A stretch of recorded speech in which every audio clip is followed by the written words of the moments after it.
আদনান কিছু না বলে সেখান থেকে বেরিয়ে আসে। আদনান বেরিয়ে আসতে নির্ঝর রুমের দরজা বন্ধ করে দেয়। ছায়াকে নিজের আরও কাছে নিয়ে আসে। ছায়াকে এইভাবে জড়িয়ে ধরে রেখেছে যেন ছেড়ে দিলে চলে যাবে। ছায়াও বিষয়টা বুঝতে পারছে, তবে নির্ঝরের ভয়ের কারণটা স্পষ্ট নয় তার কাছে। আপনার কি হয়েছে মেজর? নির্ঝর ছায়ার মাথাটা নিজের বুকের মাঝে থেকে উঠিয়ে বলে, ভালোবাসতে চাই, অনেক গভীরভাবে। কথাটা বলে নির্ঝর ছায়াকে নিয়ে বিছানায় চলে আসে। ছায়া ঠোঁট জোড়ে আঁকড়ে ধরে, ভালোবাসায় ভরিয়ে দিতে থাকে। কিছুক্ষণের মাঝে ছায়াও সেই নেশায় মাতাল হয়ে যায়। সারা দিন যে এত জার্নি করেছে তার বিন্দুমাত্র ক্লান্তি নির্ঝরের মাঝে নেই। সে ছায়ার জামাটা কখন খুলে ফেলেছে, ছায়াও বাধা দেয়নি। নির্ঝরের সাথে সেও তাল দিচ্ছে। ছায়ার বুকের মাঝে নির্ঝরের দাঁতের সূক্ষ্ম কামড়গুলো যেন অদ্ভুত সুন্দর লাগে নির্ঝরের কাছে। তুমি শুধুই আমার। কথাটা বলে নির্ঝর ভালোবাসার মাত্রা বাড়িয়ে দেয়। রাত 2টা, বাইরে ঝুম বৃষ্টি। ছায়াকে মাত্র নিজের থেকে আলাদা করেছে নির্ঝর। ছায়া মাত্র ঘুমিয়েছে। নির্ঝর ছায়াকে বুকে নিয়েই শুয়ে আছে। মেয়েটা যেভাবে ঘুমাচ্ছে আগামী সকালে দ্রুত সে উঠবে না। নির্ঝর ছায়াকে নিজের এত কাছে রেখেছে, তাও কেন জানি না দূর ঠেকছে। ফ্ল্যাশব্যাক। যখন নির্ঝর কথা বলছিল বাগানে, নির্ঝর কথা বলছিল যখন, তখন হঠাৎ করে কারেন্ট চলে যায়। কারেন্ট চলে যাওয়ায় নির্ঝরের মনে সব থেকে প্রথম ছায়ার ভয়ের কথা আসে। ফোনের ফ্ল্যাশ জ্বালিয়ে দ্রুত উপরের দিকে আসতে চাইলে তিনি আটকে ধরে। ভাই, কোথায় যাচ্ছিস? আপু, তুই এখানে কেন? দেখ না, আদনানকে বললাম গিয়ে দেখো কারেন্ট এমন করলো কেন। সে যেন অন্ধকারে কোথায় হারালো। ফ্ল্যাশ লাইট জ্বালাতেই আর খুঁজে পাচ্ছি না। একটু সময়ের মাঝে গেল কই? আদনান রুমে নেই? না। তুই একটু দেখ মেন সুইচে কি হয়েছে। কথাটা বলে নির্ঝর ঝড়ের গতিতে রুমে আসে। তিনি বেশ অবাক হলেও সত্যি সত্যি মেইন সুইচ অফ করা। তিনি সেটা উঠিয়ে উপরের দিকে আসে আর নির্ঝর গিয়ে দেখে ছায়ের সামনে আদনান দাঁড়িয়ে। Flashback and. ছায়াকে নিয়ে ভয় আর আশঙ্ক দুটোই নির্ঝরের দিন দিন বাড়ছে। মেজর এত বুদ্ধিও কেমন শয়তানি বুদ্ধিগুলোর কাছে হার মানছে। এদিকে আদনানের সমস্ত সত্যি পরিকল্পনা সম্পর্কে না জানতে পারলেও কোনো অ্যাকশন নেওয়া যাচ্ছে না। আবার বিষয়গুলো এত সহজে জানাও যাচ্ছে না। তবে নির্ঝর এটা কনফার্ম যে আদনানেরই কোনো সমস্যা আছে। কারণ সেদিন বাড়িতে যখন আদনান ছায়াকে বলেছিল 1 গ্লাস পানি এনে দিতে, সেদিন আদনান স্বয়ং ছায়াকে অজ্ঞান করে গাড়িতে লুকিয়ে রাখে। নির্ঝর সেটা দেখে ফেলে। তবে আদনানের আসল ইন্টেনশন জানার আগেই সে দেখতে পায় আদনান ছায়ার মুখে বেশ বাজেভাবে টাচ করছে। সেটা দেখে নির্ঝরের মাথাটা বিগড়ে যায়। তার সম্পদকে অন্য কেউ হাত দেবে এটা সে চায় না। যদি ছায়ার দোষ থাকতো তবে আদনান কখনো ছায়াকে অজ্ঞান করে এখানে এভাবে নিয়ে আসতো না। নির্ঝর বুঝতে পারে সমস্যা কী ঘটেছে। তবে কি সমস্যা তা বোঝার আগেই নির্ঝরের মাথায় একটাই কথা আসে, আর সেটা হলো ছায়াকে এখানে তার নিজের করে নিতে হবে। সারা জীবনের জন্য মেজর নির্ঝরের নাম দিয়ে দিতে হবে। তবেই তার খাঁচার পাখি আটকা পড়বে। ওভাবে দূর থেকে কখনোই ছায়াকে সে পাহারা দিয়ে রাখতে পারবে না। সেদিনের পর কি হবে না চিন্তা করেই নির্ঝর ছায়ার সাথে লুড হয়ে বিয়েটা করে নেয়। সকালে সবাই ঘুম থেকে একটু দেরি করে ওঠে। তবে মিসেস চৌধুরী ছেলে মেয়েদের জন্য সকালে উঠে নিজের হাতে রান্না করছেন। নির্ঝর মায়ের হাতের যে কোনো খাবারই খুব পছন্দ করে। সেটা চিন্তা করে মিসেস চৌধুরী সকাল সকাল রান্না শুরু করেছে। ঘুম ভাঙতে ছায়া বুঝতে পারে সে নির্ঝরের বাহু ধরে আবদ্ধ হয়ে আছে। ঠোঁটের কোণে মৃদু হাসি ফুটে ওঠে। সেদিন মানুষটা তাকে জোর করে বিয়ে না করলেই এত সুন্দর সকাল দেখতেই হতো না। ভাবতেই অবাক লাগে ছায়ার। জীবনের রাস্তা দিয়ে চলতে চলতে কোথা থেকে কোথায় না চলে এলো। নির্ঝরকে নিজের থেকে ছাড়িয়ে ওয়াশরুমে চলে আসে ছায়া। শ্বশুরবাড়িতে আছে তাই গোসল করে একটা শাড়ি পরে নেয়। এতগুলো শাড়ি বিয়েতে পেয়েছিল। মূলত ছায়ার মা কিছু পাঠিয়েছে, মিসেস চৌধুরীর কিছু দিয়েছে, আর এসে দেখে গিয়ে দিয়েছে। তবে সেসব তো আর পরা হয় না, তাই আজ ভাবলো শাড়ি পরুক সে। শাড়ি পরে বাইরে আসতে দেখে নির্ঝর চোখ তুলছে। বিষয়টা এত কিউট লাগছে ছায়ার। নির্ঝরের কাছে গিয়ে বলেন, ফ্রেশ হয়ে আসুন, অনেক বেলা হয়েছে। নির্ঝর ভালো করে চোখ খুলে সামনে ছায়াকে শাড়িতে দেখে বেশ অবাক হয়। তবে তার সুন্দরী যে অসম্ভব সুন্দর, ছায়াকে নিজের কাছে টেনে নেয়। হে মা, কি হচ্ছে এগুলো? ছাড়ুন। না না, ছাড়বো না। না, ছাড়ুন। তাহলে আমার মর্নিং কেস? গিয়ে ফ্রেশ হয়ে আসুন, তারপর সব। হুম। ছায়া এবার নির্ঝরের মুখটা ধরে নিজের দিকে ঘোরায়। বলছি একটা কথা বলবো। হঠাৎ করে ছায়ার গলার স্বর বদলে গেছে। সেটা শুনে নির্ঝর একটু অবাক হয়। কি হয়েছে? আব্বু আম্মু, আম্মু তো কথা বলে, আব্বু বলে না। আমি ও বাড়িতে যাব, নিয়ে যাবেন? তৌফিক হাসানের কথা বলার সময় ছায়ার গলা ধরে আসছিল। নির্ঝর বুঝতে পারে বিষয়টা। আসলেই তো, তৌফিক হাসান সেই যে রাগ করেছে, এত কঠিন মানুষ মেয়েটার সঙ্গে একটু কথাও বলেনি। আমি দেখছি, মন খারাপ করো না। নির্ঝর ছায়ার কপালে চুমু দিয়ে ওয়াশরুমে চলে যায়। ছায়াও চুল আঁচড়ে নিচে চলে আসে। মিসেস চৌধুরীর হাতের রান্নায় অনেক গুণ, খুব সুন্দর ঘ্রাণ বের হয়। ছায়া গুটিপুটি পায়ে শাশুড়ির কাছে চলে যায়। আম্মু কি রান্না করছেন? মিসেস চৌধুরী হেসে উত্তর দিলেন, এই তো আমার রান্না শেষ। নির্ঝর, তমা, অয়ন, তিন্নি, আদনান, ওদের একটু ডেকে দাও না মা। ছায়ার শাশুড়ির কথায় সম্মতি জানায়, আবার উপরে চলে আসে। সব থেকে প্রথম রুমটা হলো আদনান আর তিন্নির। ছায়া দরজায় নক করে। তিনি আপু আছো? ছায়ার কণ্ঠ শুনে আদনান ল্যাপটপ রেখে উঠে দাঁড়ায়। রুমে তিন্নি রাহি কেউ নেই। আদনান তাও বলে, এসো ছায়া, তিন্নি বাথরুমে।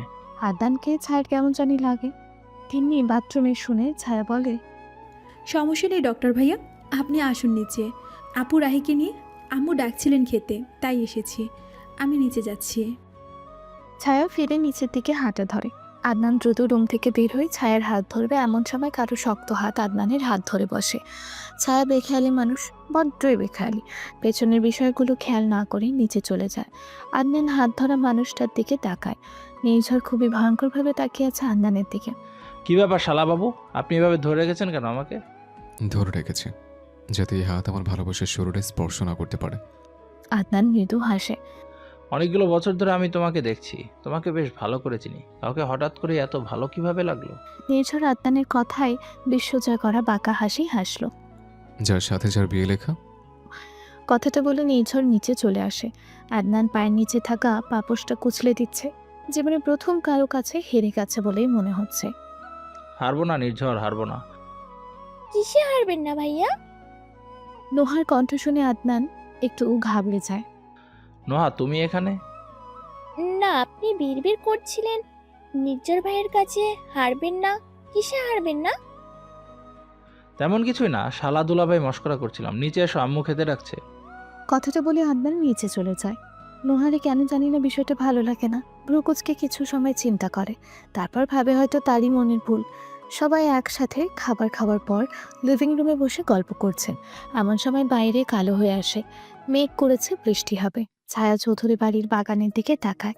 তার বেশ ভালো লাগছে দৃশ্যটা। নির্ঝরের ফোন আসে। নির্ঝর উঠে যায় সেখান থেকে।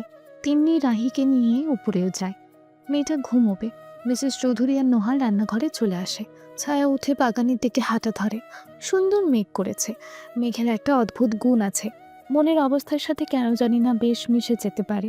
মেঘ যদি হঠাৎ করে কাঁদে তবে বুঝতে হবে মন খারাপের উদ্দেশ্য খুঁজে বেড়াচ্ছে। যদি ডেকে ডেকে কাঁদে তবে সেটা আনন্দ বহন করে। ছায়া এগিয়ে আসে। বাগানে নানান রকমের ফুল, কি সুন্দর গোলাপ। একটা ছিঁড়ে ছায়া। ফুল গাছই সুন্দর, তবে এত ফুলের মাঝে একটা ছিঁড়তে মন চাইল। দুপাশে ঘাস আর মাঝে একটা রাস্তা।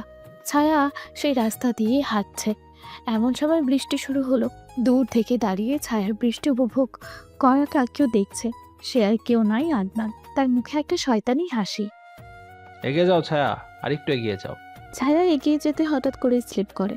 স্লিপ করার সঙ্গে সঙ্গে ছায়া পেছন হয়ে মাটিতে পড়ে। আর সঙ্গে সঙ্গে ছায়ার নিঃশ্বাস আটকে যায়। এত বেশি ব্যথা পেয়েছে, কিছু বলতে পারছে না। মুখে কোনো শব্দ নেই। ছায়া যে কাউকে ডাকবে, কিন্তু তার যে নিঃশ্বাস নেওয়া বা ছাড়া কোনোটাই হচ্ছে না। মুখে কোনো শব্দ নেই। এদিকে নির্ঝর ফোনে কথা বলা শেষ করে লিভিং রুমে কাউকে না দেখেই বাগানের দিকে তাকায়। ছায়াকে রাস্তার পড়ে থাকতে দেখে নির্ঝর দ্রুত সেদিকে ছুটে যায়। নির্ঝরের আস্তে আস্তে 10 মিনিট কেটে গেছে। ছায়া বৃষ্টিতেই পড়ে আছে। নিঃশ্বাস না নিতে পারার কারণে ছায়ার জ্ঞান যায় যায় অবস্থা। নির্ঝর দ্রুত এসে ছায়াকে উঠিয়ে ধরে। এই ছায়া, কি হয়েছে? ছায়া। ছায়া কোনো কথা বলছে না, বলতে পারছে না। হাত দিয়ে বোঝাতে চাইছে সে নিঃশ্বাস নিতে পারছে না, কষ্ট হচ্ছে। নির্ঝরের শার্ট খামচে ধরে রেখেছে ছায়া। নির্ঝর এদিক ওদিক তাকিয়ে দেখে আদনান পকেটে হাত গুজে শব্দ দেখছে।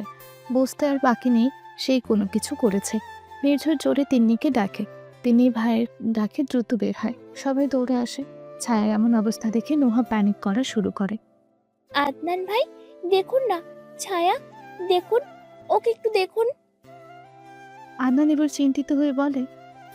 আমি দেখছি। আদনান নির্ঝরের কোল থেকে ছায়ার পিঠে হাত দেয় আর নির্ঝরের দিকে তাকিয়ে থাকে। এরপর একটা টান দেয়। আদনানের টান খেয়ে ছায়ার নিঃশ্বাস ফিরে আসে।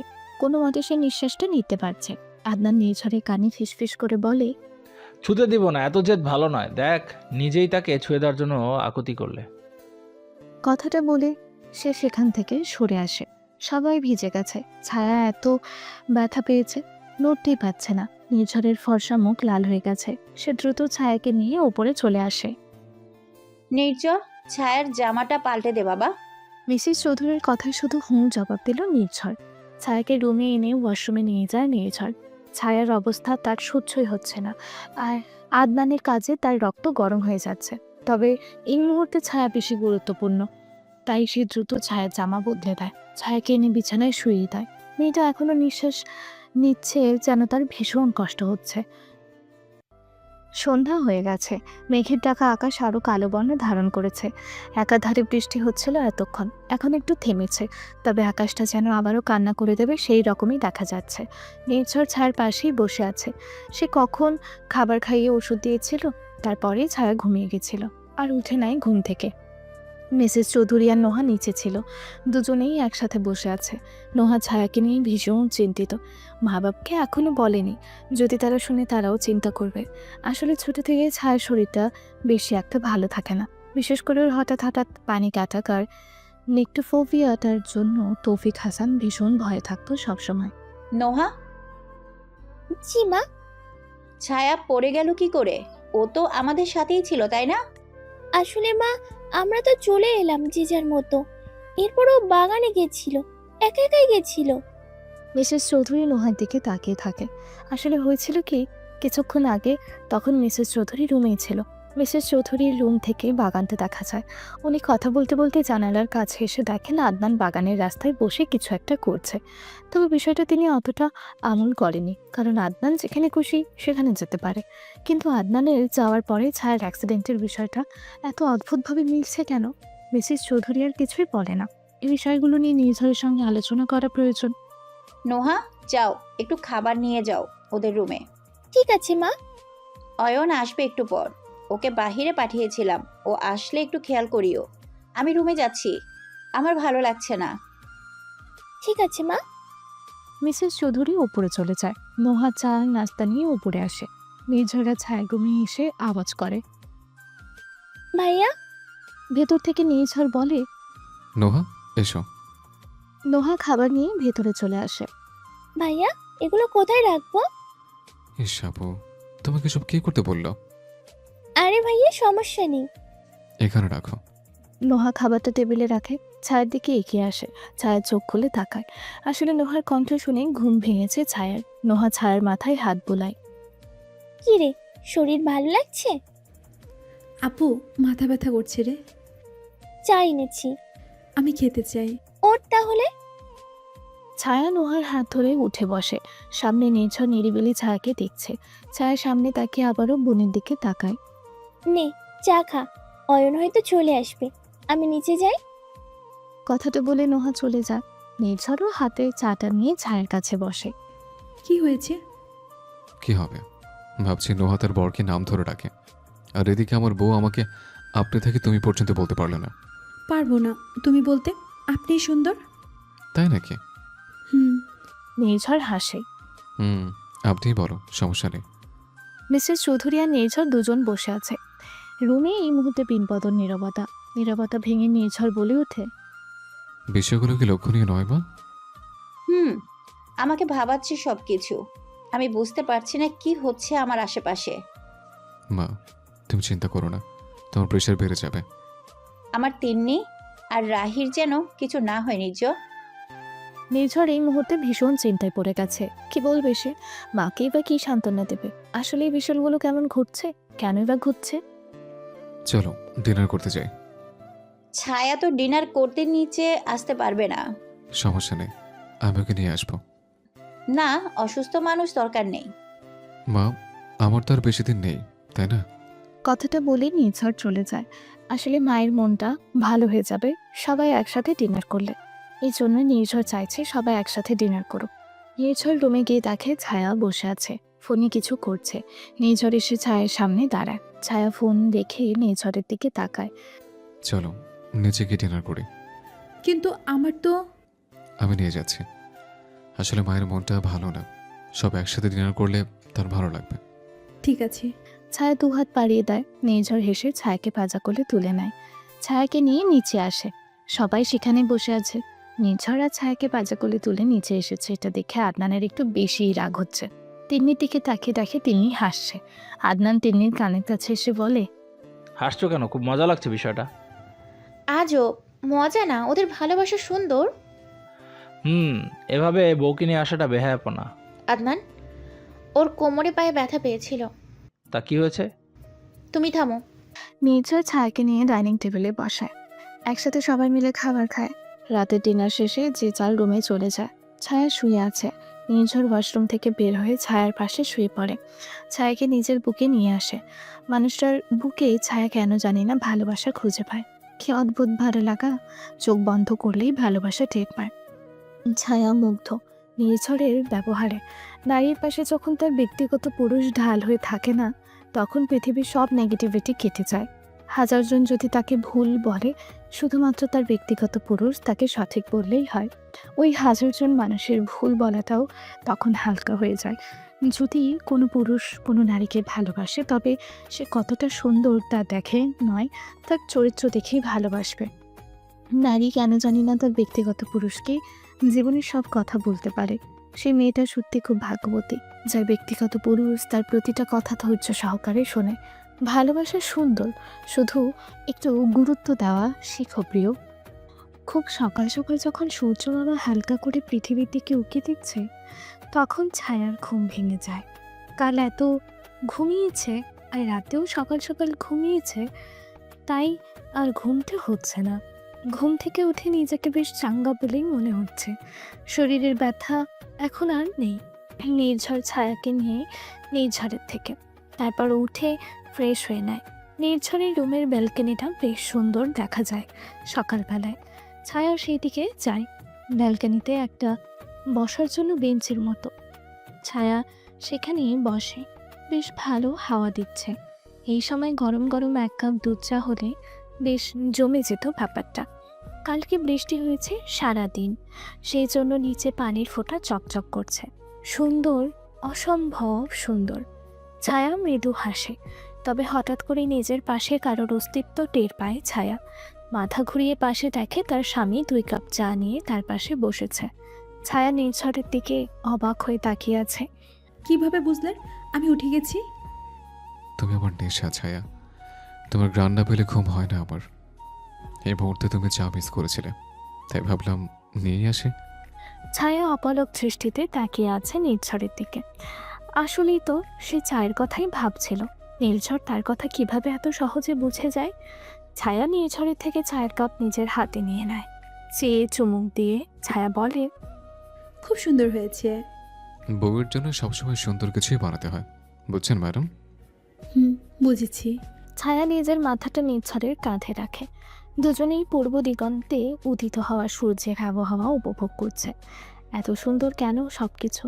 ভালোবাসার মানুষ পাশে থাকলেই সবকিছু সুন্দর লাগে।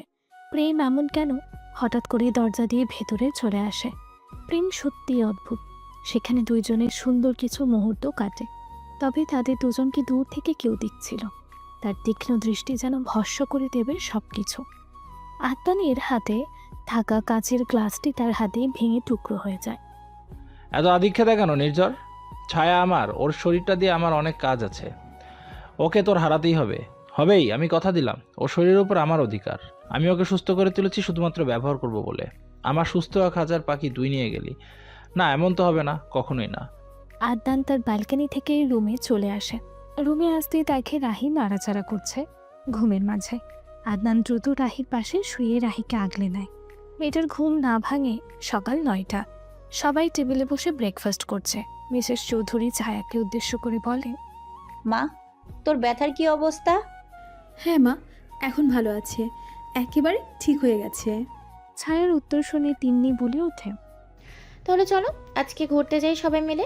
তিন্নির কথা মিসেস চৌধুরী বলে, অয়ন, নির্ঝর তোদের শ্বশুর বাড়ি থেকে ফোন করেছিল, পারলে সেখান থেকে ঘুরে আয়। যদিও তৌফিক ভাই নির্ঝরকে ফোন করবে, কিন্তু রাবে আপুর সঙ্গে আমি কথা বললাম আজ। তিন্নি, রাহি, আদনান সবাইকে দাওয়াত করতে চাই তিনি। আদনানের সময় হবে কিনা এই জন্য আমি আর তোদের কথা বলিনি। ছায়া ছলো ছলো হয়ে তার শাশুড়িকে দেখতে থাকে। কতদিন হয় কথা হয় না বাবার সাথে। নির্ঝর বিষয়টা বেশ ভালো করে খেয়াল করেছে, তবে কিছু বলেনি। আদনান শাশুড়ি মায়ের কথাই উত্তর দেয়, প্ল্যানটা খারাপ নয়, অনেকদিন হলো ঢাকা থেকে কোথাও যাওয়া হয় না, এই সুযোগে ঘুরে আসা যাবে। আর ছায়াদের গ্রামটা দেখার জন্য অনেক দিন ধরেই বলেছে আমাকে তৌফিক আঙ্কেল, কিন্তু কখনো যাওয়া হয়নি। নোহা খুশি হয়ে যায় কথাগুলো শুনে। হ্যাঁ হ্যাঁ, তবে চলুন আমরা যাই। ওদের কথার মাঝে কারোর কলিং বেলের শব্দ শুনতে পায়। তিন্নি উঠে গিয়ে দরজা খুলে দেয়। বাইরে অবিশ্বাস্যভাবে তৌফিক হাসান দাঁড়িয়ে রয়েছে। বাবাকে দেখে ছায়া উঠে পড়ে চেয়ার থেকে। মিসেস চৌধুরী মাথায় ঘোমটা টেনে নেয়। লোহা দৌড়ে বাবাকে জড়িয়ে ধরে, কিন্তু ছায়া সাহস পাচ্ছে না। নির্ঝর ছায়ার হাত ধরে বসে। ছায়া ছলছল দৃষ্টিতে তাকিয়ে আছে নির্ঝরের দিকে। যাও, বাবাকে জড়িয়ে ধরো। বাবা, যাও ছায়া। তৌফিক হাসান নোহাকে সরিয়ে ছায়ার দিকে তাকায়। কিরে, আসবি না? বাবার কথা শুনে ছায়া দৌড়ে বাবাকে জড়িয়ে ধরে। নিজের অজান্তেই শব্দ করে কেঁদে দেয়। তৌফিক হাসান মেয়ের মাথায় হাত বুলিয়ে বলেন, পাগল মেয়ে, কাঁদিস কেন? বাবা এসেছে তোর কাছে। আই এম সরি বাবা। এসব কথা বলিস না মা, এখন এসব বাদ দে। তোদের নিয়ে যেতে এসেছি, যাবি তো আমার সাথে? ছায়া মাথা উঠিয়ে বাবার দিকে তাকায়। সে ভীষণ খুশি। বাবা তাকে কতদিন পর আদর করলো, মা বলে ডাকলো। ছায়া আবারও বাবাকে জড়িয়ে ধরে। নির্ঝর শান্তি পায়। বিকাল 4টা। দুপুরের খাবার খেয়ে সবাই একটু রেস্ট নিচ্ছে। এখন যে যার রুমে গিয়ে জামা গুছিয়ে নিচ্ছে। নির্ঝর, ছায়া, অয়ন, নোহা, তিন্নি, রাহি, আদনান সবাই যাবে। তৌফিক হাসানের আবদার, নির্ঝরের আর 3 দিনের ছুটি আছে। আজ ধরে 2 দিন শ্বশুরবাড়ি থাকবে। মিসেস চৌধুরীকে বারবার বলেছিল যেতে, কিন্তু মিসেস চৌধুরী যাবেন না, ছেড়ে শ্বশুরবাড়িতে পড়ে যাবে। এখন না, এরপর নির্ঝর এসে মায়ের কাছে একদিন থাকবে, তারপর চলে যাবে রাজশাহী। ছায়ারও বাবার বাড়িতে যাওয়ার কথা শুনে ব্যথা গায়েব হয়ে গেছে। একটা বড় গাড়িতে নোহা, অয়ন, আদনান, রাহি, তৌফিক হাসান তিন্নি উঠেছে, আর অন্য ছোট গাড়িতে নির্ঝর আর ছায়া উঠেছে। দুটোই চৌধুরী বাড়ির গাড়ি। সবাই বেশ মজায় মজায় পৌঁছে যায় ছায়াদের বাড়িতে। নির্ঝর নিজেই গাড়ি চালিয়েছে। ছায়ার আনন্দ দেখে নির্ঝরও আনন্দ হচ্ছে। ছায়াদের বাড়িতে পৌঁছাতে ওদের প্রায় রাত 8টা বেজে যায়। রাবেয়া বেগম, মেয়ে জামাই তিন্নি ওদের আসার খবর শুনেই রান্নার কাছে ডেকে পড়েছিলেন। সেই কি কাণ্ড! একা হাতে আশেপাশে কয়জনকে নিয়ে বিরাট আয়োজন করেছেন তিনি। ওদের বাসায় পৌঁছে তৌফিক হাসান প্রথমেই সবাইকে যে যার রুমে পাঠায়। ওদের বাড়িতে 5টা রুম। মা বাবা একটা রুমে থাকে, ছায়া আর নোহা দুটোতে থাকে, আর একটাই ছায়ার দাদি থাকতো, তিনি এখন বেঁচে নেই। আর একটা রুম গেস্ট রুম। তিনি, আদনান, ছায়া, নির্ঝর, তমা, অনয় সবাইকেই রুমে দেওয়া হয়েছে। সবাইকেই ফ্রেশ হয়ে নেয়। ছায়া নির্ঝরের জামা বের করে রেখেছে। নির্ঝরের প্রয়োজনীয় সব কিছুই গুছিয়ে রেখেছে। নির্ঝর ফ্রেশ হয়ে বাইরে হাতের কাছে সব কিছু পায়। ছায়া শাড়ি পরেছে, যদিও শাড়ি পরাতে তার ভীষণ কষ্ট হচ্ছে, তাও সে শাড়ি পরে এসেছে। বিয়ের পর প্রথম বাবার বাড়িতে আসলে শাড়ি পরতে হয়। ছায়া শাড়ির আঁচল উঠিয়ে কি জানি কাজ করছিল। আঁচল ওঠানোর জন্য তার পেটের পাশটা বেরিয়ে গেছে। নির্ঝর একটুও পারল না নিজেকে সামলে নিতে। সে গিয়ে ছায়ার খোলা পেটে নিজের ঠান্ডা হাতটা রাখল। হঠাৎ করেই ঠান্ডা স্পর্শ পেয়ে ছায়া কেঁপে ওঠে। নির্ঝর ছায়াকে নিজের সাথে মিশিয়ে নেয়। কি কি কি করছেন? আদর করছে। কতদিন কাছে পাই না বলো তো। ছায়ার ঘাড়ে নাক ঘষতে ঘষতে বলছে নির্ঝর। নির্ঝরের প্রতিটি পদক্ষেপ ছায়ার শরীরে কেঁপে কেঁপে উঠছে। নির্ঝর নিজের ঠান্ডা হাত দুটো ছায়ার শাড়ির আঁচলের মাঝ দিয়ে ঢুকিয়ে ছায়ার খোলা পিঠ এবং পেটে স্লাইড করতে থাকে। ছায়ার ঘাড়ে নাক ঘষতে ঘষতে বলে, সুন্দর, অসম্ভব সুন্দর এই গ্রান।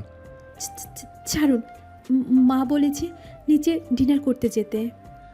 ডিনার তো তোমায় দিয়ে করতে মন চাইছে জান। দেখুন।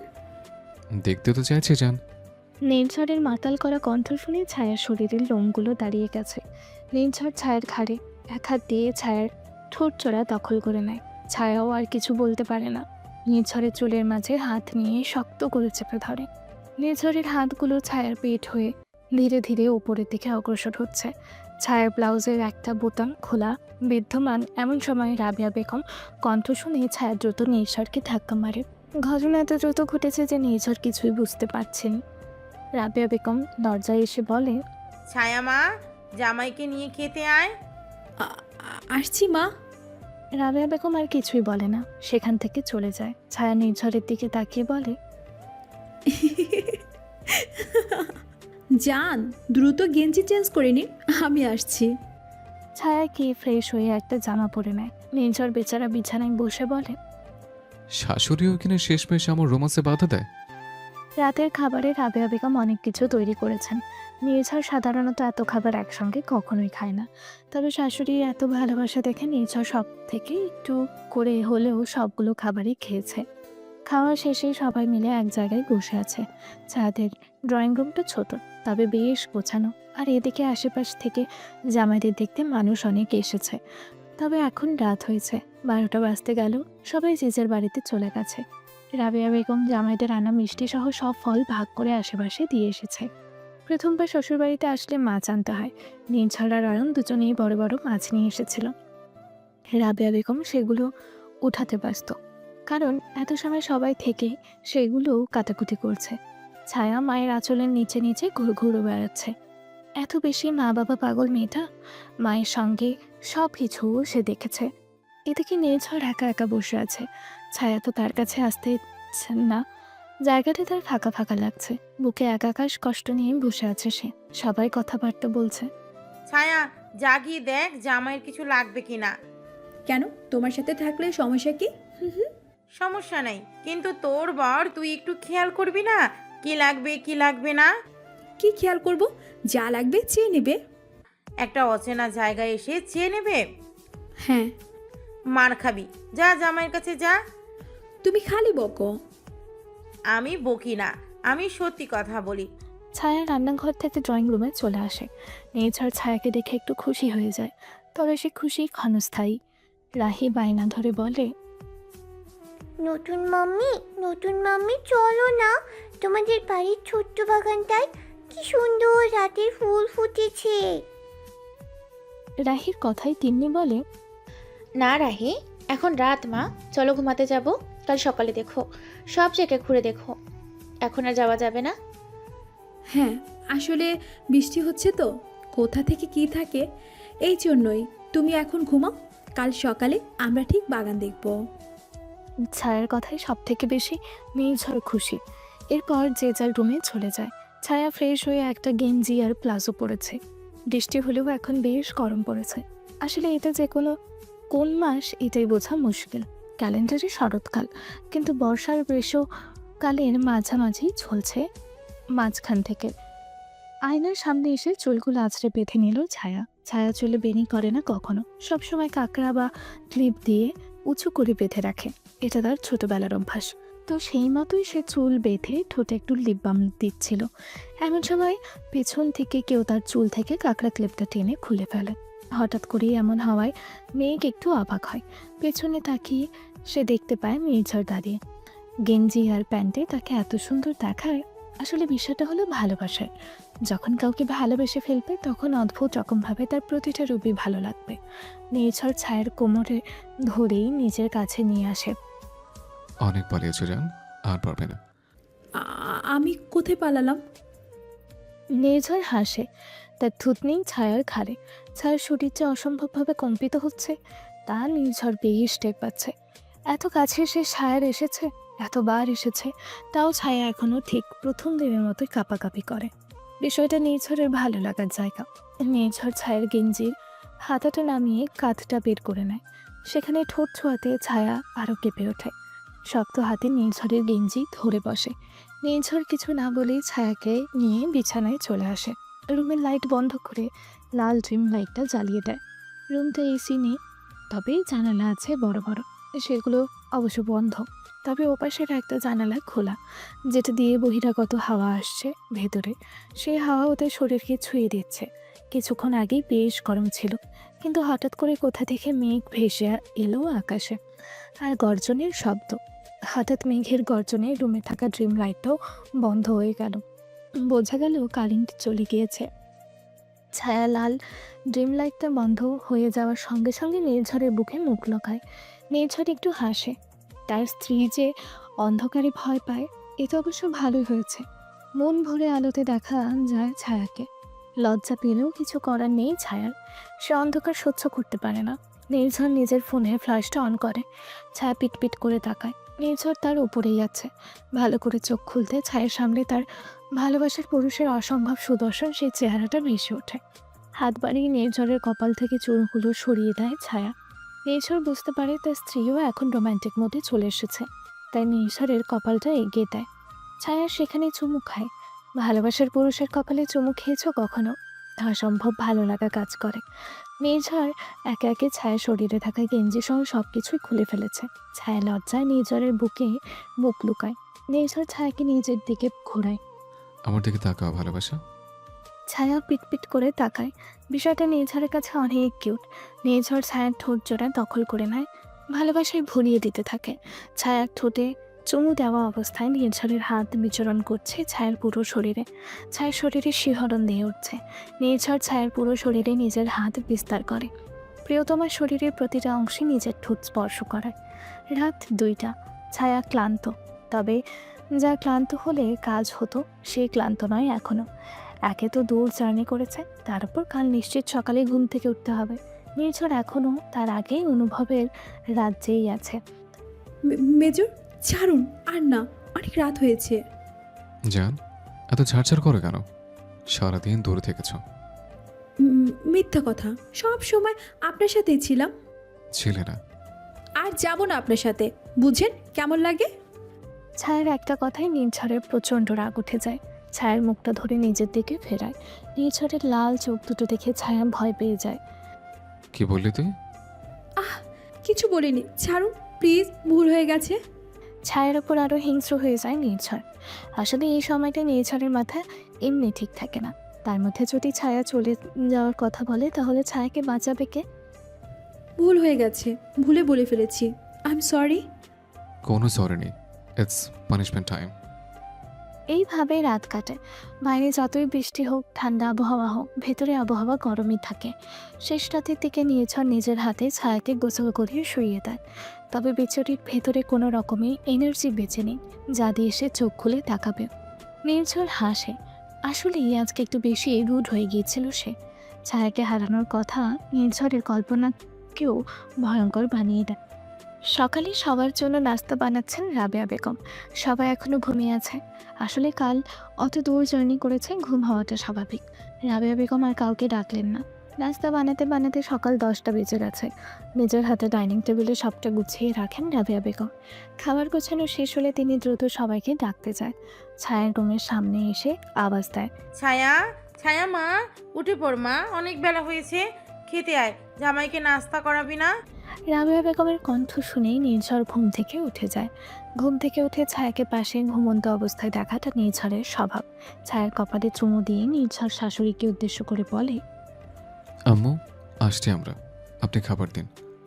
জামাইয়ের কথাই রাবেয়া বেগম ঠিক আছে বলে চলে যায়।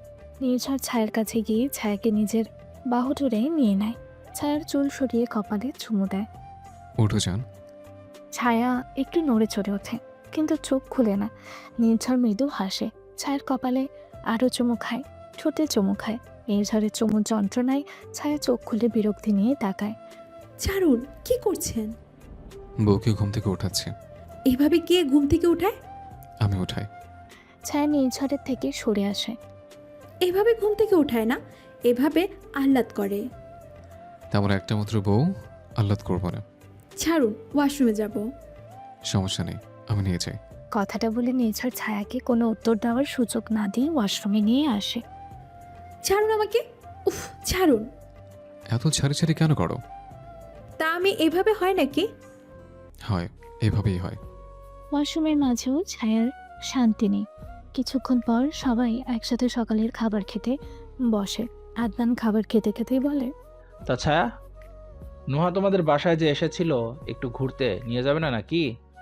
আদনানের কথাই নোহা বলে, হ্যাঁ ভাইয়া, নদীর পাড়ে সুন্দর একটা জায়গা আছে, অসম্ভব সুন্দর, বাতাস আর বেশ মেলার মতো মনে হয়, সেখানে যাই আমরা, কি বলিস ছায়া? ছায়া নিঝড়ের দিকে আর চোখে তাকায়। কি দরকার ছিল কালোভাবে সবকিছু করার? এই জন্যই ছায়ার হাঁটতে কষ্ট হচ্ছে। বউয়ের তীক্ষ্ণ দৃষ্টি থেকে বাঁচার জন্য নির্ঝর বাধ্য ছেলের মতো খাবার খাচ্ছে। হ্যাঁ, যাব যাব না কেন? কতদিন যাই না বল আপু? হ্যাঁ, লাস্ট গিয়েছিলাম বিয়েরও 3 মাস আগে। চল গিয়ে মজা হবে, কাশফুল আছে, ছবিও তোলা হবে। হ্যাঁ, ওয়াও, কাশফুল আমার ভীষণ পছন্দ। রাহির বাচ্চা কথায় সবাই হাসে। দুপুরে খাবার শেষ করে যে রুমে ছিল, ছায়া আর নোহা মিলে ঠিক করেছে কি ড্রেস পরবে। নির্ঝর তার ফোনে কিছু কাজ করছে। এর মাঝেই নির্ঝরের ফোনে একটা ফোন আসে। ছায়ার রুমে বেলকানি নেই। নির্ঝর তাই নিরিবিলি ছায়াদের ছোট বাগানে চলে আসে। সেখানে এসে ফোনটা ধরে বলে, হ্যালো। স্যার, আপনি যে ইনফরমেশনগুলো জোগাড় করতে বলেছিলেন। সব তৈরি? হ্যাঁ স্যার, ম্যাডামদের বাসার পাশের নদীটা হলো বুড়িগঙ্গা নদী। সেখানে মেলার মতো আয়োজন হয় ঠিকই, তবে সিকিউরিটি সম্পর্কে তেমন কোনো নিশ্চয়তা দিতে পারছি না। আর ডক্টর আদনানের সমস্ত কল রেকর্ড বের করেছি, এতে কোনো সন্দেহজনক ফোন কল পাইনি আমরা। ঠিক আছে, আমি সামলে নেব বাকিটা। কিন্তু আমরা যাওয়ার আগে কিছু ছদ্মবেশী সোলজার পাচ্ছিও সেখানে। জি স্যার, অবশ্যই। নির্ঝর ফোনটা কেটে দেয় এবং উপরে ছায়ার রুমে চলে আসে। বাগানে বড় একটা আম গাছ আছে। সেই গাছের পেছনে দাঁড়িয়ে সবকিছু শুনছিল আদনান। নির্ঝর চলে যাওয়ার পর আদনান বাঁকা হাসে। মেজর, ছায়া আর মেজর, আমাকে একটু খেলতে দাও, তোমার থেকে একটু আগে যাই, এবার না হয় তুমিও আমার আগে যেও। আদনান পকেটে হাত দিয়ে ভেতরে চলে আসে। ছায়া, তিন্নি, নোহা লাল পাড় সাদা শাড়ি পরেছে। ছায়া লাল রঙের লিপস্টিক দিয়েছে। কি মিষ্টি দেখাচ্ছে মেয়েটাকে। রাহিকেও সাদা স্যুট পরানো হয়েছে। ওদের অসম্ভব সুন্দর দেখাচ্ছে। ছায়াকে দেখে নির্ঝরের হৃদস্পন্দনের গতি কেমন বেড়ে যাচ্ছে। এত সুন্দর দেখতে নেই। সবাই রেডি হয়ে বাইরে যাওয়ার জন্য প্রস্তুত। এমন সময় তিন্নি গলা পরিষ্কার করে বলে,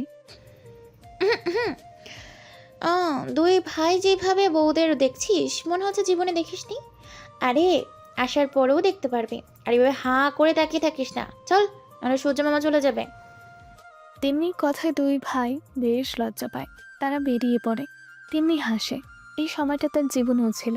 আদনান এভাবেই তাকিয়ে থাকতো তার দিকে। কিন্তু আদনান এমন পাল্টে গেল কেন? তার ভাই বউরা যেভাবে শাড়ি পরেছে, সেও সেভাবেই শাড়ি পরেছে। কিন্তু আদনান ওভাবে তাকায়নি। সে মেয়েকে নিয়ে বের হয়ে গেছে। আচ্ছা, ভালোবাসা কি সময়ের সাথে সাথে কমে যায়? না, ভালোবাসা কমে না। যদি তুমি প্রেমে পড়ো তাহলে সময়ের সাথে সাথে প্রেম কমতে থাকবে। কিন্তু যদি তুমি ভালোবাসো, সময়ের সাথে সাথে সেটা নতুন হবে। মানুষটাকে ছেড়ে যাওয়ার ভয় হবে। তেমনি গাড়িতে বসেই পোস্টটা দেখছিল। আসলে ফেসবুক, ইনস্টা কেন জানি না মনের কথা বুঝতে পারে। আমরা যা ভাবি সেই রকমের পোস্টই সামনে আসে। তিনি আর এসব নিয়ে বেশি ভাবে না। ফোন বন্ধ করে বাইরের দিকে খেয়াল করে। নির্ঝর ছায়ার হাতটা ধরেই ড্রাইভিং করছে। ছায়ার হাজার চেষ্টা করেও হাত ছাড়াতে পারেনি। শেষমেশ নির্ঝরের কাজ তাকে করতে দেয় ছায়া। নির্ঝর হাসে। বউ রাগলেও সুন্দরী।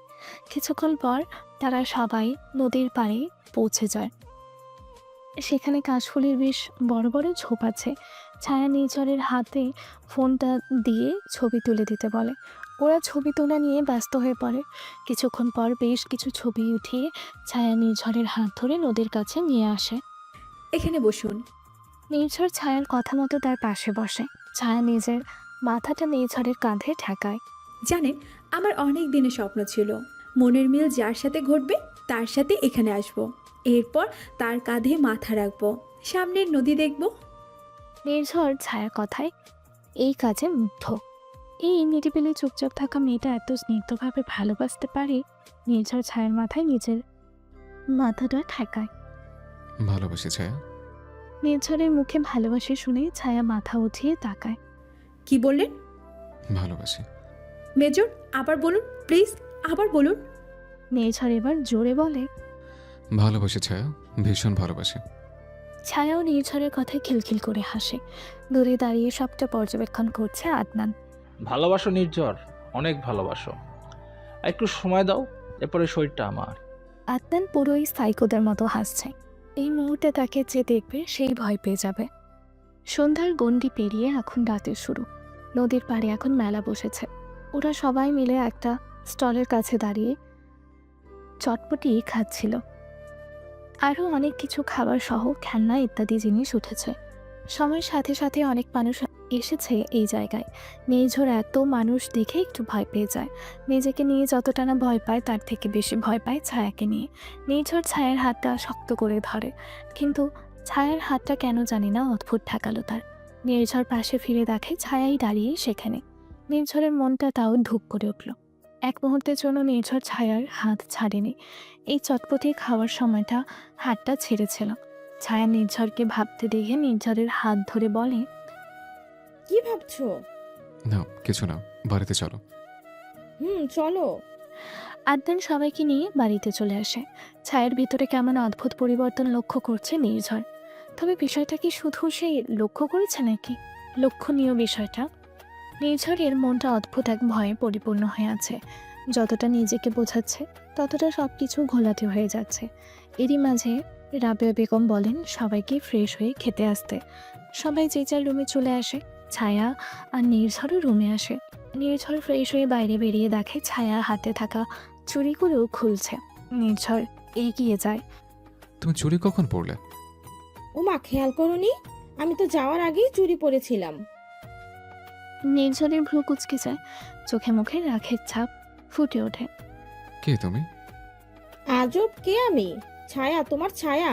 আজব প্রশ্ন করো নির্ঝর। কথাটা বলে আয়নার সামনে দাঁড়িয়ে থাকা মেয়েটা কানের দুল খুলতে নেয়। তখন নির্ঝর মেয়েটার হাত ধরে নিজের দিকে ঘোরায়। কে তুমি? তুমি আমার ছায়া নও। নির্ঝর, আমি বুঝলাম না তুমি আমাকে এভাবে কেন বলছো। আরে বাবা, আমি তোমার ছায়া। নির্ঝর রেগে সামনে থাকা মেয়েটার গলা চেপে ধরে। আমার ছায়া আমাকে তুমি বলে না। কে তুমি? নির্ঝরের চিৎকার শুনে মেয়েটা বেশ ভয় পেয়ে যায়, কিন্তু তাও মনে সাহস নিয়ে বলে, আমি ছায়া। মেজর, আপনি ভুল করছেন, অমিত মজা করছিলাম। নির্ঝর মেয়েটার হাত ধরে নিজের কাছে নিয়ে আসে। ভালো করে মাথা থেকে পা পর্যন্ত পর্যবেক্ষণ করে। রাগে তার শরীর কাঁপছে। মেয়েটার হাত ধরে বাইরে এনে সবার মাঝে ছুঁড়ে ফেলে। সবাই খাবার জন্য প্রস্তুতি নিচ্ছিল, এমন সময় নির্ঝরের এমন কাণ্ডে সবাই স্তব্ধ হয়ে যায়। রাবেয়া বেগম এগিয়ে এসে বলেন, এ কি বাবা, তুমি এইভাবে ওকে মারছো কেন? ও কি করেছে? আম্মু, এটা ছায়া নয়। ছায়া নয়? কি বলছো এসব? নির্ঝর মেয়েটার চুল ধরে টান মারে এবং সঙ্গে সঙ্গে মেয়েটার মুখে থাকা মুখসহ ছায়ার মতো করে পড়া নকল চুলগুলো বেরিয়ে আসে। এটা দেখে উপস্থিত সবাই অবাক হয়ে যায়। রাবেয়া বেগমের অজ্ঞান হবার উপক্রম। কি হচ্ছে তৌফিক? এগুলো আমার মেয়ে কোথায়? নির্ঝর, এসব কি? নেয়া কি হচ্ছে? আমি তো কিছুই বুঝতে পারছি না। তিন্নি আপু, আদনান কোথায়? নির্ঝরের চিৎকারে কেঁপে উঠছে পুরো বাড়ি। তিন্নি রাহের কানে হাত দিয়ে চেপে ধরে। মেয়েটা ভয় পাচ্ছে মামার এই দিকটা দেখে। আদনান এখানেই ছিল, আমি জানি না হঠাৎ কোথায় চলে গেল। নির্ঝরের শরীর রীতিমতো কাঁপছে রাগে। পাশে থাকা ফুলদানি তুলে একটা আছাড় মারে। সঙ্গে সঙ্গে কাঁচের ফুলদানি টুকরো টুকরো হয়ে যায়। আদনানকে আমি ছাড়বো না। ভাই, আমি জানি তোর রাগ হচ্ছে, এমনকি আমারও বিষয়টা ভালো বুঝতে পারছি না, কিন্তু তুই আদনানকে কেন টানছিস এর মাঝে? নির্ঝর তার বোনের দিকে তাকায়। কেন টানছি বুঝতে পারবি সবটা। নির্ঝর কাউকে ফোন করে। কিছুক্ষণের মাঝে আর্মি ফোর্স তৌফিক হাসানের বাড়ি ভরে যায়। মেয়েটাকে আটক করতে বলে নির্ঝর বেরিয়ে যায় নিজে, এবং এই মুহূর্তে সবাইকে বাড়িতে থাকতে বলে নির্ঝর। রাবেয়া বেগম কান্নায় ভেঙে পড়েছে।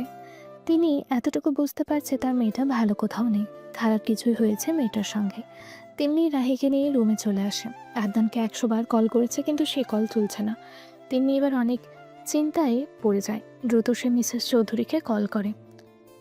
হ্যালো মা। হ্যাঁ মা, বলো।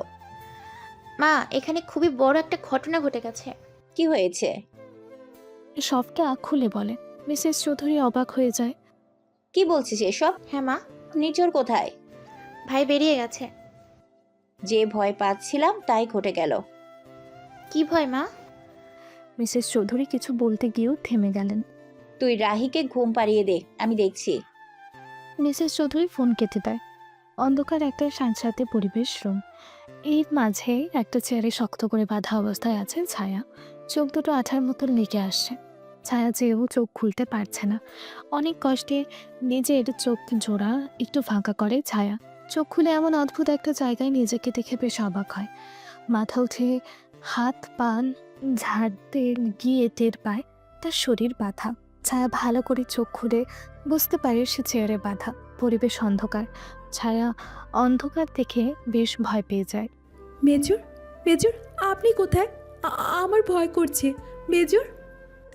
ছায়ার চোখ বেয়ে পানি গড়িয়ে পড়ছে। ছায়া ভয়ে কাঁপছে। এমন সময় অন্ধকার থেকে কেউ টিপ টিপ জ্বলতে থাকা আলোর ভেতরে চলে আসে। ছায়া সেই মানব ছায়ামূর্তি দেখে বলে, কে কে কে কে ওখানে? ছায়ার কথাই মানব ছায়ামূর্তি সামনে আসে ছায়ার। ভাইয়া, ডাক্তার ভাইয়া, আপনি? ভাইয়া দেখুন না, আমাকে বেঁধে রেখেছে। ডাক্তার ভাইয়া, মেজরকে বলুন না, আমার না খুব ভয় করছে, আমাকে খুলুন প্লিজ। সাদা মাটা ছায়া। সে কি জানে তার ডাক্তার ভাইয়াই তাকে এখানে নিয়ে এসেছে? আদনান ছায়ার কথা শুনে অট্ট হাসিতে ফেটে পড়ে। ছায়া আদনানের হাসি শুনে ভয় পেয়ে যায়। আদনান ছায়ার দিকে এগিয়ে বলে, এত ভয় পাচ্ছ কেন ছায়া? আমি তো তোমার ডাক্তার ভাইয়া। ছায়া মাথাটা পিছিয়ে নিয়ে নেয়। আদনানের ভয়ঙ্কর রূপ দেখে ছায়া অন্তরাত্মা কেঁপে উঠছে। নির্ঝর সব করে নিয়েছে ছায়া আমার থেকে। আমার বাবা, আমার অবৈধ ব্যবসা, আমার ড্রাগস। এখন তোমাকে তৈরি করেছিলাম মেডিসিন বানাবো বলে, তোমার হরমোন দিয়ে। তোমাকেও নিয়ে গেল ছায়া। কি করবো বলো? তুমি যে আমার শিকার, আমি তোমাকে হারাতে পারবো না, সম্ভব নয়। তাই তো এতদিন ধরে প্ল্যান করেছি। তোমার বাবাকে আমি বলেছিলাম বাড়িতে এসে আমাদের দাওয়াত করে নিয়ে যান। আহা কি শান্তি! আমার প্ল্যান এবার তো কাজে লাগলো। এবার তোমাকে মেরে সেই মহামূল্যবান ওষুধ তৈরি করবো আমি, এবং আমি হব শ্রেষ্ঠ বড়লোক। কথাগুলো বলে আদনান আবারও পাগলের মতন হাসতে থাকে। ছায়া ভয়ে কান্না করছে। ছেড়ে দিন ভাইয়া, মেজর কোথায়? আপনি মজা করছেন। আদনান ছায়ার মুখে আবারও মেজর অর্থাৎ নির্ঝরের কথা শুনে ছায়ার গাল দুটো শক্ত করে চেপে ধরে। এই মুখে আর ওর নাম নিস না ছায়া। আমার রাগ বাড়াস না। নির্ঝরের কথা শুনলে আমার রাগ উঠে যায়।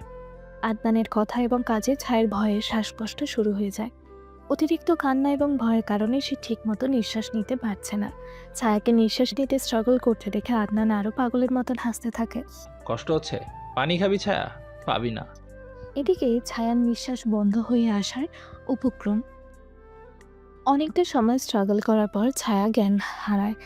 আদনান ছায়ার পাশে বসে পাগলের মতন হাসছে।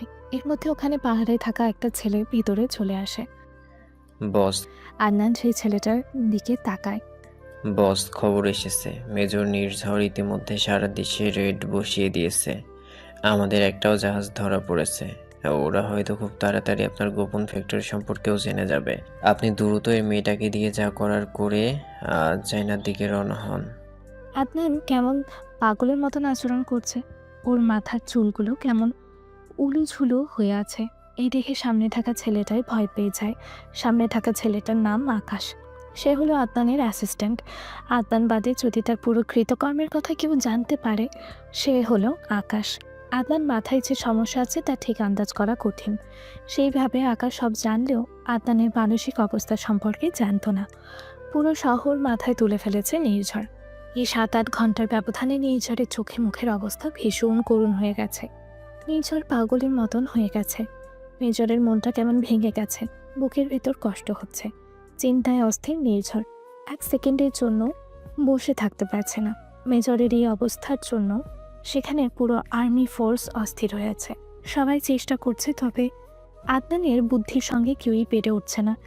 ইতিমধ্যে আদনানের প্রতিটা অবৈধ ব্যবসার খোঁজ বের করা হয়েছে। অনেকগুলো পেয়েও গেছে। এরই মাঝেই সোলজার্সরা খুবই গুরুত্বপূর্ণ একটা ইনফরমেশন পায়। এতক্ষণ যাবৎ বাইরেই ছিল নির্ঝর। ওর এই অবস্থা দেখে কর্নেল ফারুক আহমেদ মেজরকে বসতে বলেন। নির্ঝর, আমরা চেষ্টায় আছি, তুমি ভেঙে পড়ো না, বসো। আমি এতটা নিরুপায় আর অসহায় কখনো অনুভব করিনি স্যার। কর্নেল বুঝতে পারেন নির্ঝরের অবস্থা। তিনি নির্ঝরের কাঁধে হাত রাখেন। আমরা চেষ্টায় আছি, ইনশাল্লাহ ছায়াকে আমরা অক্ষতভাবেই খুঁজে পাবো। ওদের কথার মাঝে ক্যাপ্টেন মুত্তালিব রুমে প্রবেশ করে। ক্যাপ্টেন মুত্তালিব একজন দক্ষ এবং নতুন সেনা ক্যাপ্টেন। এই কেসের জন্য এখানে কর্নেল তাকে দায়িত্ব দিয়েছে। Sir, captain Muttalib. হ্যাঁ মুত্তালিব, বলো। ম্যাডাম ছায়ার খোঁজ না পেলেও খুব অদ্ভুত একটা ঔষধের খোঁজ পেয়েছি আমরা। কিসের ওষুধ? এটা একটা ড্রাগস, যেটা সেবন করে মানুষ অনেকদিন পর্যন্ত সুন্দর থাকতে পারে। এটা সাধারণত যাদের নিক্ট্রোফোবিয়া থেকে ওদের শরীরে এক ধরনের হরমোন থাকে, সেই হরমোন থেকে তৈরি করা হয়। ম্যাডাম, ছায়ার মেডিকেল রিপোর্ট বলছে তিনি এসব রোগে আক্রান্ত ছিলেন। আমার মনে হয় আদনান ম্যাডামকে সেই ওষুধটি বানানোর জন্য তিনি তুলে নিয়ে গেছেন। যদি এমনটা হয় তবে আমাদের কাছে বেশি সময় নেই, কারণ ম্যাডামকে নিয়ে যাওয়ার কিছুক্ষণের মাঝেই এটার প্রসেসিং শুরু করে দেবে। নিঝরের মাথা কেমন কাজ করছে না, সে ভেঙে পড়েছে। আমি জানি এই মুহূর্তে আপনার মনের অবস্থা ভালো নয়, কিন্তু আমি আপনার কাছে একটাই অনুরোধ করব, আপনি প্লিজ একটু ভেবে দেখুন আদনানের কোনো এমন সম্পত্তি আছে যেটা আদনান সবার থেকে লুকিয়ে রেখেছে। আমার বিশ্বাস ম্যাডাম ছায়া এমন কোনো জায়গায় আছে যেটা একেবারে আমাদের চোখের সামনে, কিন্তু আমরা বুঝতে পারছি না জায়গাটা কোথায়। আদনান প্রায় তার বাড়িতে যেত। বাড়িটা কোথায়? বাড়িটা ঢাকায়, এটা ফ্ল্যাট ওর। মায়ের জন্য সে আমাদের বাড়িতে থাকতো, তবে সে তার ফ্ল্যাটেও যেত। কিন্তু সমস্যা হলো সে কখনো আপুকে সেখানে নেয়নি। স্যার, আমরা জানি আমাদের কি করা প্রয়োজন। নিঝর মাথা নাড়ায়। ছায়াদের বাড়ির সবাই অস্থির হয়ে আছে। মিসেস চৌধুরীও রওনা হয়ে চলে এসেছেন। এখন বাজে সকাল 6টা। নিঝর ফোন তুলছে না। এই মুহূর্তে তাকে ফোন দেওয়াটাও ঠিক হবে না। রাবেয়া বেগম একাধারে কাঁদছে। নোহাও, অয়ন কোনোভাবেই নোহাকে সামলাতে পারছে না। সবাই আসল ঘটনা না জানলেও এটা আন্দাজ করেছে যে আদনান কিছু করেছে। তিন্নি সবার জন্য নাস্তা বানিয়েছে। মিসেস চৌধুরী সবাইকে শান্ত করার চেষ্টা করেছে, তবে মন থেকে তিনিও ভেঙে পড়েছেন। এদিকে প্রশাসনের হাতে আদনানের একের পর এক অবৈধ ড্রাগসের ফ্যাক্টরি ধরা পড়ছে। ভাই, আদনান ভাই, কি কি করছেন আপনি এগুলো? দেখছিস না, ছায়াকে আদর করার চেষ্টা করছি। আকাশ একটা শুকনো ঢোক গেলে, নিচে পানি, ছায়ার পা দুটো পানিতে, আর উপরে ছায়া শরীরে প্রতিটা স্থানে কারেন্ট শর্ট দেওয়ার যন্ত্রণা লাগানো। ভাই, মেয়েটা মরে যাবে, ওকে দিয়ে কাজ করবেন না। কাজ তো করব, তার আগে ওকে একটু শাস্তি দেই। ওর মরা দেহটা দেখে নির্ঝর ভয় পেয়ে যাবে, আতঙ্কে সে বাঁচার কথাই ভুলে যাবে। এতেই যে আমার শান্তি। একটা কথা জিজ্ঞেস করব ভাই? কি? মেজর নির্ঝর কথা আমি শুনেছি, সে এখনো কারোর ক্ষতি করেনি, তবে আপনার ঠিক কি ক্ষতি করেছে? ওর বাবার জন্য আমার বাবা মরেছে, এরপর থেকে প্রতিটা কাজেও আমার বাধা। কিন্তু বাবার মৃত্যুর জন্য যে আপনি ভাবির সঙ্গে এত বড় একটা অন্যায় করলেন, এতেও কি প্রতিশোধ মেটেনি? ছায়া আমার শিকার ছিল, শুধুমাত্র আমার শিকার। একটু একটু করে ওকে আমি তৈরি করেছি আমার এই মেডিসিনের জন্য। একটু একটু করে ওকে তৈরি করার পর যেদিন ওকে তুলে আনবো সেদিন নির্ঝর ওকে বিয়ে করে নিল। ও আমার পথের একমাত্র বাধা, ওকে আমি পাই টু পাই কষ্ট দেব। কিন্তু এক গ্লাস পানি নিয়ে আয়। আকাশ আর কিছু বলে না, এক গ্লাস পানি নিয়ে আসে। আদনান পানিটা সোজা ছায়ার মুখের ওপর ছুঁড়ে মারে। সঙ্গে সঙ্গে ছায়া হালকা টিপটিপ করে চোখ খুলে। তার শরীরে ক্লান্ত লাগছে। ছায়া চোখ খুলতেই আদনান তার হাতে থাকা রিমোটটা চালু করে। সঙ্গে সঙ্গে ছায়া চিৎকার করে ওঠে। ওর চিৎকার শুনে আকাশের অন্তরও কেঁপে ওঠে। আসলে ছায়ার মায়াবী মুখখানা দেখে আকাশের কষ্ট হচ্ছে। এটা কে করছে আদনান? এটা কেমন ক্রোধ! ভাই থামুন, মরে যাবে। কিন্তু আদনান যেই সাইকোদের মতো হাসছে, আকাশ আদনানের থেকে রিমোটটা নিয়ে নেয়। ছায়ার মাথাটা পাশে নিতেই আকাশের চোখ গড়িয়ে 2 ফোঁটা পানি পড়ে। ভাই, ওকে এভাবে কষ্ট না দিয়ে মেরে ফেলুন। না রে, আরেকটু খেলতে দে। কথাটা বলে হাতে একটা চাকু নিয়ে ছায়ার সামনে উপস্থিত হয় আদনান। ছায়া আস্তে করে বলে, ছেড়ে দাও ডাক্তার ভাইয়া। না রে ছায়া, তোকে যে মরতে হবে। মরার কথা শুনে ছায়ার চোখের সামনে ভেসে আসে তার মেজরের সঙ্গে কাটানো স্মৃতিগুলো। সত্যি কি আর দেখা হবে না? মেজরকে একবার দেখতে দিবে? মেজর কে ভাই? নির্ঝর। আকাশ হতবাক হয়ে যায়। মৃত্যুর সময়ে যে মেয়ে তার স্বামীকে চিন্তা করে, সে কতটা ভালোবাসে তার স্বামীকে। আদনান চাকুটা নিয়ে ছায়ার মুখের সামনে আসে। তোর এই সুন্দর হাতটা একটু কেটে দেই, কেমন অনুভব হয়? কথাটা বলে আদনান যখন চাকুটা নিয়ে ছায়ার হাতে রাখবে, এমন সময় ফায়ারের শব্দ আসে। আকাশ কেঁপে ওঠে সেই শব্দে। আকাশ পিছে ফিরে তাকাতে তাকাতে ওর হাতে গুলি লেগে সঙ্গে সঙ্গে ছেলেটা মাটিতে লুটিয়ে পড়ে। নির্ঝর এতক্ষণ ফায়ার করলেও সামনের দৃশ্য রেখে স্তব্ধ হয়ে যায়। আদনান চাকু দিয়ে ছায়ার হাত কাটছে। নির্ঝরের হৃদয় মোচড় দিয়ে ওঠে। সে দৌড়ে আদনানকে লাথি মেরে ছায়ের কাছ থেকে সরিয়ে দেয়। সঙ্গে সঙ্গে আর্মি সোলজার এসে আদনানকে ধরে বসে। আদনান তখনও পাগলদের মতন হাসছে। নির্ঝর ছায়ের সামনে এসে ছায়ের হাত পা থেকে দড়ি খুলছে। ছায়ের মাথায় হাতে সে ইলেকট্রনিক্সের জিনিসগুলো লাগানো। ক্যাপ্টেন মোত্তালিব দ্রুত রুমে এসে কারেন্টের সুইচ বোর্ডগুলোকে অফ করে। স্যার ক্যাপ্টেন আদনান আমার ছায়ার সঙ্গে এগুলো কি করছে? স্যার ম্যাডামকে নিয়ে দ্রুত বের হতে হবে। এখানে আসার সময় পাসকোড ছিল, ওটাতে 20 মিনিট পর বন্ধ হয়ে যাওয়ার কথা। একবার বন্ধ হলে আমরা আর বের হতে পারবো না। নির্ঝর মোত্তালিবের কথা শুনে দ্রুত ছায়াকে পাচা কোলে তুলে নেয়। ছায়াকে নিয়ে বাইরে চলে আসে। এটা হলো আদনানের ঢাকার সেই ফ্ল্যাটটা। এখানে অনেকগুলো আন্ডারগ্রাউন্ড ফ্লোর আছে। এখানে মানুষ গুম হয়ে গেলেও কেউ বুঝতে পারবে না। নির্ঝররাও খুব কষ্ট করে আন্ডারগ্রাউন্ডের বেসমেন্টটা খুঁজে বের করেছে। বেসমেন্টটা ছিল এই ফ্ল্যাটের সবথেকে নোংরা জায়গা। আসার পথে একটা পাসকোডের লক দেওয়া, ওটাকে ভাঙা হয়েছে। তবে 30 মিনিট পর এটা অটো বন্ধ হয়ে যাবে। যে রাস্তা দিয়ে এসেছিল ওরা সেই রাস্তা দিয়ে বের হয়ে যায়। সূর্যের আলো ছায়ার মুখের ওপর পড়তে নির্ঝর অবাক হয়ে যায়। কতগুলো ক্ষত তার শরীরে, সবগুলো রক্তাক্ত হয়ে আছে। হাতে দড়ি দিয়ে বাঁধা হয়েছে সেই দাগ। হাতে আবারও কাটা, সেখান দিয়ে রক্ত পড়ছে। নির্ঝর দ্রুতই ছায়াকে নিয়ে গাড়িতে গিয়ে বসে। সামনে ড্রাইভার গাড়ি চালু করে। আদনানের এই ফ্ল্যাট এখন আর্মিদের দখলে থাকবে। এখানে ছানবিন করা হবে। নির্ঝর মিসেস চৌধুরীকে ফোন করে সব জানিয়ে দেয়। তারা এখন হসপিটালের দিকে যাচ্ছে। মিসেস চৌধুরী সব শুনে দ্রুতই সবাইকে খবরটা জানায়। তৌফিক ভাই, ছায়াকে পাওয়া যাচ্ছে না। করিম, ওর অবস্থা বেশি ভালো নয়। ওকে নিয়ে হসপিটালে যাচ্ছে নির্ঝর। দ্রুত চলুন, আমাদের ঢাকায় যেতে হবে। ওরা সবাই মিলে রওনা হয় ঢাকার উদ্দেশ্যে। রাহি সামনে বাবার কথা বলছে। মিসেস চৌধুরীর এখন বুক ফেটে কান্না আসছে। তার সুখের সংসারে এটা কান নজর লেগে গেল। এমনটা কি না হলেও পারতো না। City hospital. নির্ঝর পাগল হয়ে গেছে ছায়ের অবস্থা দেখে। ভেতরে ডক্টর ছায়া ট্রিটমেন্ট করছে। তবে রুমের বাইরে নির্ঝর এদিক থেকে ওদিক, ওদিক থেকে এদিক পায়চারি করছে। প্রায় 3 ঘন্টা পর ডক্টর বেরিয়ে আসে। ডক্টরকে দেখে নির্ঝর ছুটে যায় ডক্টরের কাছে। ডক্টর ছায়া? শান্ত হন স্যার, শান্ত হন। আমার সঙ্গে কেবিনে আসুন। নির্ঝর ডক্টরের সঙ্গে তার কেবিনে যায়। দেখুন, এই মুহূর্তে আপনার মানসিক অবস্থা আমি বুঝতে পারছি, কিন্তু আপনাকেও বুঝতে হবে। এই পরিস্থিতিতে নিজেকে শক্ত করুন। আমি যেটা বলতে যাচ্ছি এটা শোনার পর হয়তো আপনার দুনিয়া উলটপালট হয়ে যেতে পারে। কি হচ্ছে ডক্টর? ছায়া নিক্টোফোবিয়ার জন্য যে ওষুধগুলো খেত, ওগুলো ওর শরীরে এই ফোবিয়াগুলো আরও বাড়িয়ে দেওয়ার জন্য প্রয়োগ করা হতো। মানে? মনে হচ্ছে ছায়ার রোগটা বাড়িয়ে দেওয়ার জন্য এসব ড্রাগস ওকে দেওয়া হতো।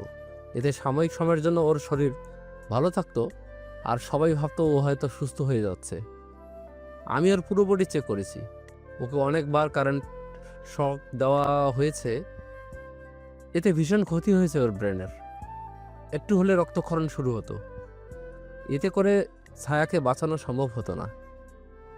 শরীরে ক্ষতগুলো ট্রিট করে দিয়েছি। এখন ওর বিশেষ খেয়াল রাখতে হবে। ছায়াকে কোনোভাবেই আগের ওষুধগুলো খাওয়ানো যাবে না। আমার বিশ্বাস এই ঘটনার পর ছায়ার ফোবিয়া আরও বেড়ে যাবে।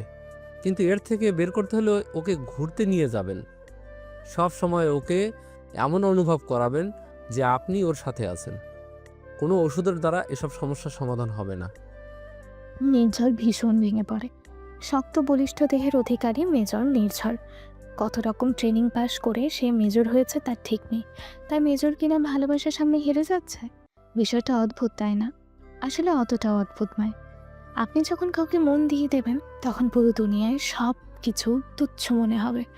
হাজার শক্ত কাঠের মতো মজবুত হৃদয়টাও তখন ভেঙে যাবে। নিজেকে সামলান স্যার।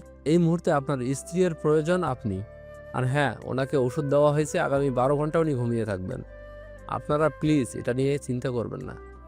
কিন্তু ওনার ওঠার পরেই ওনাকে খাবার খেয়ে দেবেন। আমি ওর সঙ্গে দেখা করতে পারি? জি, কিন্তু একজনই কেবলমাত্র। ধন্যবাদ। নির্ঝর দৌড়ে চলে আসে ছায়ার কেবিনে। সাদা রঙের একটা বেডশিটে বিছানার ওপর বেবি ব্লু রঙা হাসপাতালের পোশাক পরে চোখ বন্ধ করে শুয়ে আছে ছায়া। চোখে মুখ দেখেই বোঝা যাচ্ছে তার শরীরের ওপর দিয়ে অনেক ঝড় বয়ে গেছে। নির্ঝর ছায়ার পাশে এসে বসে। ছায়ার ক্ষতবিক্ষত হাতটা নিজের হাতের মুঠোয় ভরে নেয় আলতো করে। আমি সরি জান, তোমার সঙ্গে সঠিক সময় থাকতে পারিনি। কষ্ট হচ্ছে তাই না? সব কষ্ট দূর করে দেবো জান, একটু অপেক্ষা করো। ওই আদনানকে আমি ছাড় মারা যান, তুমি সহ সেই প্রতিটা মানুষের বদলা আমি নেব যাদের প্রাণ নিয়ে ওর নিজের অবৈধ ব্যবসা চালু রেখেছে।